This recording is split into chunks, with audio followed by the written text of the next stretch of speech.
But you're in that space all the time. Yeah, right now I'm here, and my mind feels really clear.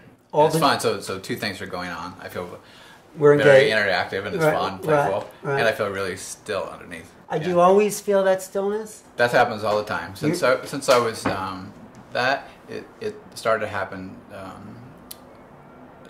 more of a constant stream when I was around 16. About 2 days with after my father died, something like shit that I went through, kind of a real trauma with that, and then something in my brain just even dropped even more. And then when I was 25, it started to, it just didn't go away. Like 16, it would kind of go in, stay maybe even for a couple of days. But you and I might get an argument, so it would toss me out. I'd go to my mind. But after, when I was 25, just a hair after that, it just stopped. It just, I was doing things to help cultivate that.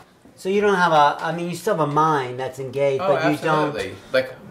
What? But yeah, well, I think the fun thing about it, because I do spiritual teaching too, because then that's what I teach about. Like people think, well, I have to go off to in India and sit there, then live my life somewhere. It's like, no, it's the opposite. You can actually be more interwoven in the world with other people, But then you have this other awareness that doesn't leave you. And how do you teach that? How do you? It's through the transmissions too. Help. It helps kind of.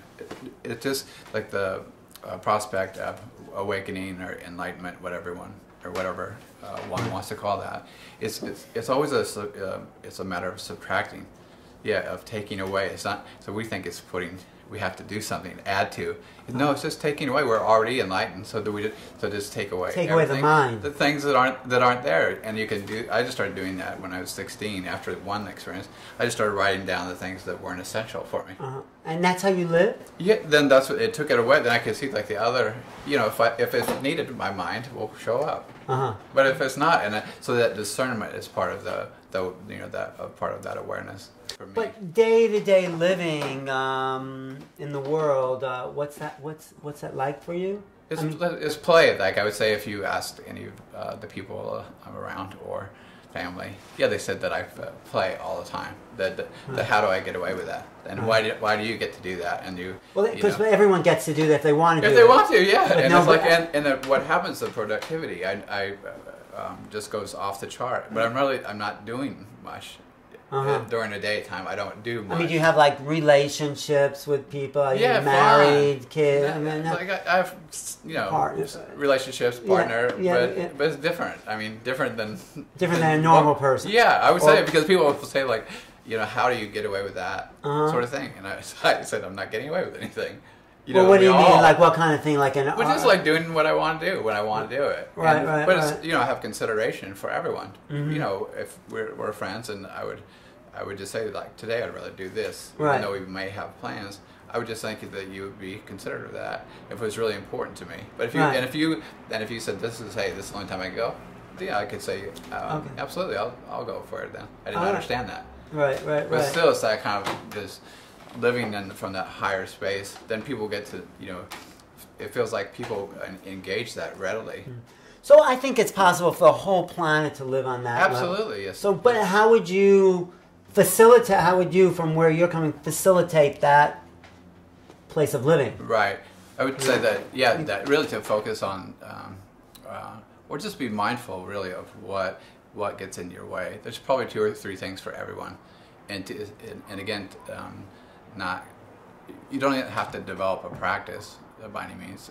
I guess that could be a practice, but it's just seeing this is really in my way from being totally free, just totally living. You're saying people can see what's in the way of their being free. They know. We all know that. We all know. We really do. So it's giving ourselves the credit for one, and then there has to be a willingness. I would say that is the absolute key of this whole process. There has to be a willingness to do whatever it takes. Whatever I see, do I want to hang on to this and be in prison, or I'm willing to kind of just let go of that. So you feel you're free. You're absolutely. And I would say without a doubt. I would look at something if something came into my life after I was doing this for 2 or 3 years, between 16. 17, 18. In the first couple of years it was different like that. Then I was just very disciplined. I'm not gonna allow something to get in my way that's not me.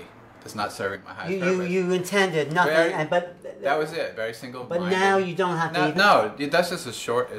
I didn't know how long that would take, or there wasn't. I don't know for anyone, but I think now we have such an opportunity because it's happening. So since we're doing it together, like as a group, as a team. Oh my gosh, the time float, it just gets collapsed down to like, people could have because everyone's having more and more people on the planet. And we partner, and it's very important to talk about to each other, like talk about happening. What's in the way. Yeah, or you might say like, this is happening for me, and then I could support that. Just even not even talking. Oh, like that really annoyed me when you did that. Would I say something like that? Anything at all. Just have no. There's no rules for me. I would just say like, this is happening right now, and then in the beginning it felt really radical to people, but then they know that's who I am. That's. So you just don't hold back. No, you just like, And I see, and so and it's fun. People get mad in there, but they're mad at me, and their anger, their face will even change from they're still mad, but I'm not making. So fun, if you have a thought, you say it. You say, "Oh, I want to do this with this person." And, I think you're an asshole because you yelled at me, and it's like usually it's just 99% of the time. Then it comes down to we're both laughing, but there's a mutuality there. It's not like I'm getting something or you're getting something. Because you haven't held anything in or back, and it's out and it's free. It's fresh. It's very fresh, and it's like then people can feel inherently, they don't out to their mind. It's never ever personal. So it gives you freedom to then come back. Yeah, to exactly, and it gives the next person. Yeah, so then we get close. We get very intimate. That's the only way we can become intimate, knowing I can say anything I want to you, and then we become more mindful because then it's like, of course, wow, we're playing. You're coming in the pool with me, and vice versa. So it's like, wow. So when we say that, we're there. I'm not going to say just stupid things. I'm going to say things that are important and meaningful that come up for me, and you're going to say things that come, and we share it right there in the minute. Right there, yeah. And it's like it's just like it's alive. And that's super. It's contagious. It's like because we know that is us, and so we're drawn back there. It's not like a. So any thought you're thinking about somebody, you just say, "Hey, look at you guys! Look what you're doing that." And I'm never like attacking something, because he's just like me. No, like when I see him like it took me just a minute, so I can see the light in him. That's the same light in me. We're brothers, and so there's like what so I can say anything I want, knowing that he can get mad, but I know that the lifespan will be about this long.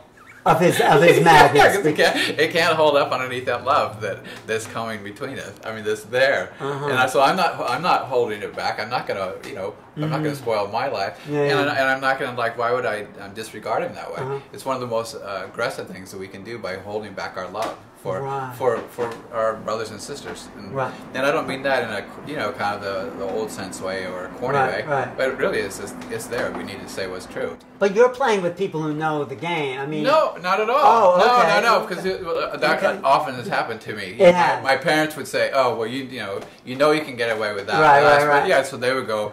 I would hear them talk about their friends, and so we'd be out. Then I said, "Wow, you're so selfish. How come you don't ever treat your wife to something?" My parents would just go like that, they'd walk away. It's like they said, "You're." But you needed to say that because that person needed to hear it. And so whatever they said, but you could be off sometimes a little from your own judgmental.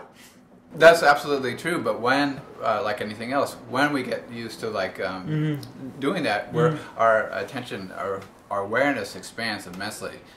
It's just because there's freedom to expand, and then it's like because we're not trying to block something out because he's bugging me. Yeah. So I can't say that. I want to talk to you. That just goes away if he. But what if I have some held back stuff for years? I needed to say it, and it just all pours out at somebody. Yeah, I would just say that. You just because you know that if it's like I have some held back stuff, so some of this might drip over onto you. So you say that there's some of this stuff. Yeah, because it's just the learning curve is so short. Yeah. Right. But we'll do that in bits, and then we'll get a bad. I'll give you a bad reaction because you only come halfway. And I think wow, I don't know when you're going to go off on me. And does that make sense? No. What's the last part? Doesn't make sense. Because if I only go halfway, then if I only tell you half the stuff, then I watch your reaction, and I feel like you're getting mad at me. So then if I pull it back, Oh. And then you get half of what's going on. Oh. And I pulled my heart in, and it's like, then you really get. So you like really opening your heart as you share this stuff. They can't get out of my head because I'm not. The only reason we can get angry, we go to our head and make up a story, and then I project onto you. But if I'm just here, and I'll say like, oh my God, what a jerk! How come you didn't get me water? You gave him 2 glasses of water. You know, and I'm just saying things that are true, and then you might start laughing. Just like, I see. So you say it, you say it, and there it's out. It's out. But if you didn't say it, you take that with you, and then you. I see.